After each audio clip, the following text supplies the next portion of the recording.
My favorite parts at the end of every NFL season is the coaching carousel, and there's already quite a bit of movement here. What do you have your eye on? Yeah, 5 more. Join the likes of Brian Dable and Callahan, who were canned mid-season. If we did this show at a regular time, it would have been 4. And shortly after talking about how we were surprised John Harbaugh was not fired, he would have been fired. But yeah, Pete Carroll, one and done with the Raiders. Raheem Morris, along with the GM, Terry Fontenot, gone from the Falcons after 2 years for Morris. Jonathan Gannon gets the boot from Arizona after 3 years. Kevin Stefanski, 6 years with the Browns is over. John Harbaugh, 18 seasons with the Ravens, comes to a unceremonious end for sure. But can't say any of them really surprised me, except maybe Raheem Morris. 2 years isn't very much. He was working with the shell of Kirk Cousins for the better part of his tenure, and an injured Michael Penix Jr., when he did have him. They landed in a 3-way tie for first place in the division come the end of the season. They were right there, realistically. That crazy Jets-Falcons ending would have had insane ramifications throughout the division. They would have ended up making the playoffs. These guys wouldn't be fired. But personally, I think the Falcons probably just wanted to move on from Fontenot more than anything. It's pretty rare that you'd boot the GM and keep the head coach. So not totally surprising since they kind of just cleaning house. But I think he probably would have been one you could make the argument deserved at least another shot. Not a lot of 1-year firings, unless you are the Raiders, as they basically had 4 in a row now. But Carroll just never really seemed like the right fit. Kind of felt almost like forced marriage with him and Geno Smith, just kind of trying to carry over some semblance of continuity. Whoever comes in next will get, top overall pick, despite their efforts in Week 18 to beat the Chiefs.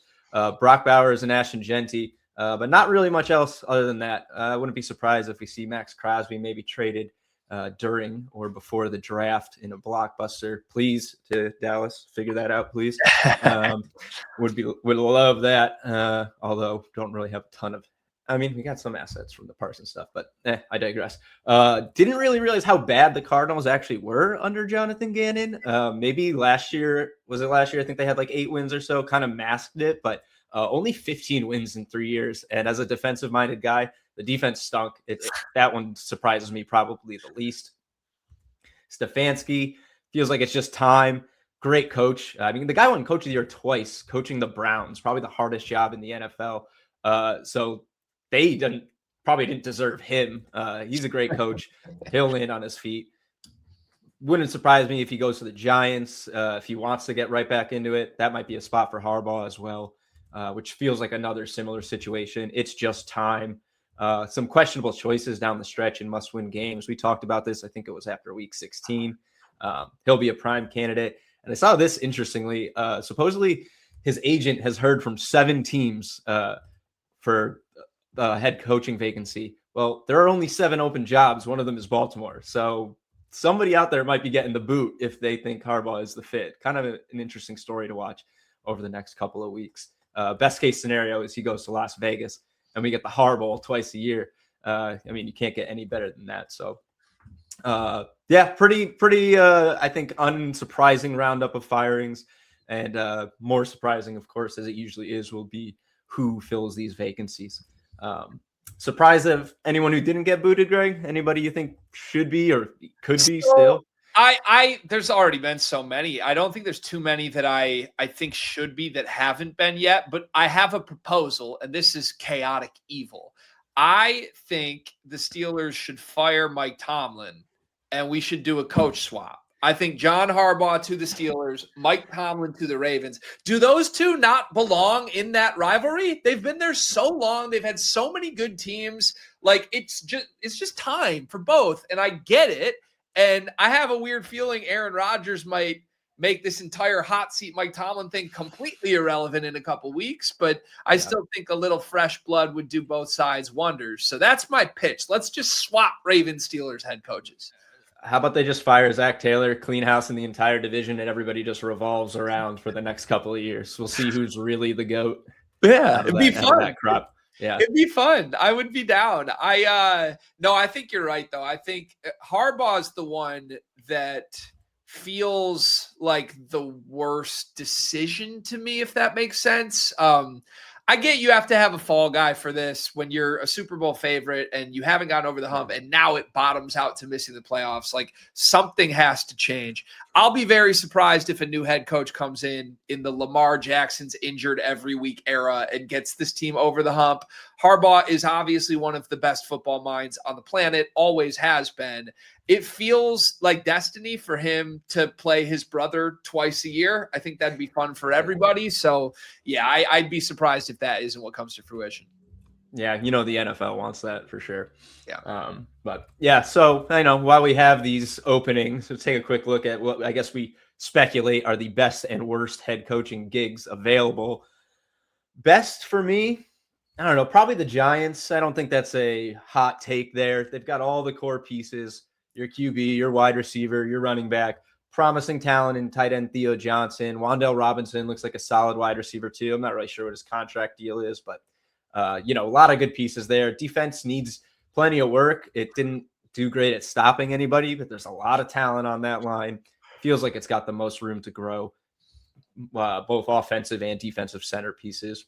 Maybe the Falcons, the second most appealing with some of the players there. Pretty solid defense, but not the best quarterback situation to be walking into as if not a first-time head coach, your first-year head coach for an organization that badly wants to get a jolt.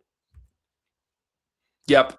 Yeah, I feel like to me the Giants' injuries are the scary part to me. Like, I think I agree in terms of best roster you choose to inherit to be fun, but like, you could tell me that Scadaboo becomes a Pro Bowler for the next 5 years. You could also tell me that he never plays football again, and I wouldn't be surprised at either of those outcomes. But if they can get healthy, right? If you have Neighbors, Dart, and Scadaboo all healthy, suddenly I think you feel like you're a playoff team immediately next year. But I feel like this shouldn't be unexpected. But there's not too many jobs that feel like good jobs that are looking for new head coaches right now. There's quite a few that feel like terrible fits. So who would be your vote for the worst job available right now? I think it's pretty hard to pick between the Cardinals, Titans, and Browns. Probably the general consensus there. You got the Browns or the perpetual dumpster fire. They couldn't turn it around with Stefanski, who, as I said, won Coach of the Year twice in his tenure. So I don't know who you're going to bring in who's going to jolt that organization. Probably as many quarterback questions as ever.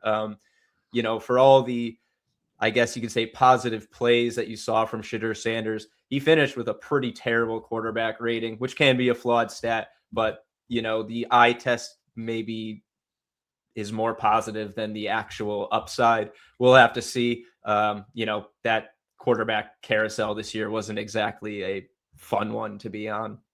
Titans don't really have a lot of center pieces. Of course, they have Cam Ward, but he definitely needs to develop. He showed some promise, but really the top wide receiver pass catching options over there. Other guys who show promise, but are you sure they're going to unlock Ward's full potential? Keemre DK, Alec Iomanor don't really inspire that. Could be great guys. I mean, DK was an awesome special teams guy, but, is a player in the mold of Rashid Shaheed going to unlock your top quarterbacks upside? I don't know.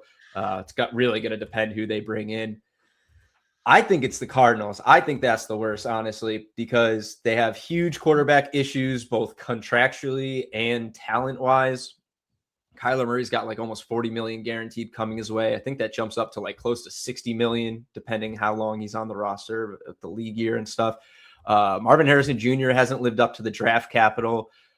They are keeping the GM, so it's not like he's left over from an old regime. But when you had Michael Wilson steal the show down the stretch, he's entering the final year of his deal. Definitely going to raise some structural concerns with where they go from moving forward personnel-wise. And then as far as the run game, James Conner is coming off a major injury, 31 years old. Cards have an out that leaves him with only like $2.5 million in dead cap space. So a lot of unanswered questions on that offense. The defense hasn't been good. I think that's probably the least appealing given the assets you're working with and kind of the state of the show. But I don't know, Browns feels too easy. It's almost like a cop-out to be like the Browns was the worst gig out there. Yeah, I feel like the worst situation currently short term is definitely Arizona. And I feel like the worst, like you just don't ever want to work at that company is obviously the Cleveland Browns. So Yeah. I count me in as a believer that the right coach could turn things around for Tennessee quickly. I'm not a huge Cam Ward guy, but I actually really do love the receivers. And I do think if you got a coach that wants to build inside out, get some talent in the trenches, and just reestablish like a run game and a line, make things a little bit easier, I think that could be a pretty good offense relatively quickly. I feel like Tennessee, outside of the middle stretch of the season where they were like very clearly hoping to lose football games, they showed some signs of life late in the season to me and They hung did. around in games they shouldn't. So I'll choose them as my potential overachiever, but yeah, it's not exactly a great job market for a good head coach looking to coach in the NFL right now.